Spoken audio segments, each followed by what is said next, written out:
रमजान में शैतान कैद होता है, फिर भी बुराइयां क्यों होती हैं? रमजानुल मुबारक एक बरकतों वाला महीना है जिसमें नेकियों के दरवाजे खोल दिए जाते हैं और गुनाहों से बचने के मौके बढ़ जाते हैं। एक हदीस मुबारका में आता है, जब रमजान का महीना आता है तो आसमान के दरवाजे खोल दिए जाते हैं, जहन्नम के दरवाजे बंद कर दिए जाते हैं और सरकश शयातीन जकड़ दिए जाते हैं। बहुत से लोग ये सवाल करते हैं कि अगर रमजान में शैतान कैद कर दिया जाता है तो फिर भी दुनिया में बुराइयां क्यों होती हैं, लोगों से गलतियां क्यों सरजद होती हैं? इसका जवाब कई पहलुओं से समझना जरूरी है। बुराइयों की एक बड़ी वजह इंसान का अपना नफ्स। इस्लामी तालीमात के मुताबिक इंसान के गुनाह में मुब्तला होने के दो बड़े असबाब होते हैं, शैतान के वसवसे, इंसान का अपना नफ्स, ख्वाहिशात, आदतें और इरादे। साल भर शैतान इंसान को बुराइयों की तरफ माइल करता रहता है और आहिस्ता आहिस्ता इंसान की आदतें और रुझानात बन जाते हैं। रमजान में अगरचे शैतान कैद होता है, लेकिन नफ्स वही पुरानी आदतों के मुताबिक इंसान को बुराई पर माइल कर सकता है। मसलन अगर कोई शख्स साल भर झूठ बोलने का आदी रहा हो तो रमजान में भी बगैर शैतान के वो झूठ बोल सकता है,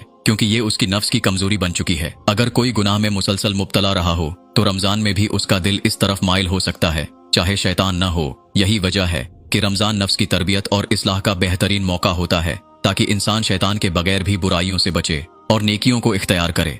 हदीस में सरकश शयातीन का कैद होना। हदीस में जो जिक्र आया है कि शयातीन को कैद कर दिया जाता है, इसमें मरदतुल शयातीन यानी सरकश शयातीन का लफ्ज इस्तेमाल हुआ है। इसका मतलब ये है कि तमाम शयातीन नहीं, बल्कि बड़े और ज्यादा खतरनाक शयातीन कैद किए जाते हैं। कमजोर शयातीन या वो वसवसे जो पहले से हमारे दिलों में डाले जा चुके हैं, वो अब भी असर अंदाज हो सकते हैं। ये बात यूं समझी जा सकती है जैसे अगर कोई मुजरिम कैद कर दिया जाए लेकिन उसकी बनाई हुई मुजरिमाना तंजीम या उसकी डाली हुई आदतें बाकी रहें, तो जुराइम मुकम्मल तौर पर खत्म नहीं होंगे, बल्कि वक्त के साथ कमी आएगी। इसी तरह शैतान के बहकाने का अमल वक्ती तौर पर रुक जाता है, लेकिन जो गुनाहों की आदतें पहले से बनी हुई हैं वो जारी रह सकती हैं। माहौल और बुरी आदतों का असर। इंसान की बुराई में शैतान का किरदार तो होता ही है, लेकिन उसके अलावा माहौल भी एक बड़ा अंसर है। अगर कोई शख्स रमजान में ऐसे दोस्तों के साथ वक्त गुजारता है जो बुराई की तरफ माइल करते हैं, तो वो बगैर शैतान के भी गलती कर सकता है। मीडिया, इंटरनेट और दीगर जराए से जो मनफी असरात इंसान के ज़हन पर पड़ते हैं, वो रमजान में भी असर अंदाज हो सकते हैं।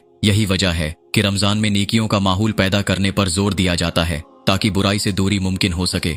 अल्लाह ने इंसान को इख्तियार दिया है। अल्लाह ताला ने इंसान को इख्तियार और आज़ादी दी है कि वो नेकी करे या बुराई। रमजान में नेकियों के दरवाजे खोल दिए जाते हैं, बरकतें बढ़ा दी जाती हैं और नेकियों का अजर कई गुना बढ़ा दिया जाता है। लेकिन अगर कोई फिर भी बुराई करता है तो ये उसके अपने नफ्स का नतीजा होता है। ये यूं समझा जा सकता है जैसे अगर कोई स्कूल इम्तिहानात के दौरान बेहतरीन उस्तादों, किताबों और माहौल फराहम करते हैं, लेकिन फिर भी कोई तालिब इल्म मेहनत न करे, तो कसूर उसका अपना होगा, न कि स्कूल का। रमजान में नेकियों के असरात ज्यादा महसूस होते हैं। हालांकि बुराइयां मुकम्मल खत्म नहीं होती, लेकिन रमजान में एक वाज़िहा फर्क महसूस किया जा सकता है। नेकियां ज्यादा की जाती हैं, बुराइयों की शरह कम हो जाती है। लोग ज्यादा कुरान पढ़ते हैं, नमाज कायम करते हैं और खैरात करते हैं। तकवा और परहेजगारी में इजाफा होता है। ये सब इस बात की इलामत है कि शैतान के असरात कम हो जाते हैं और नेकियां करना आसान हो जाता है।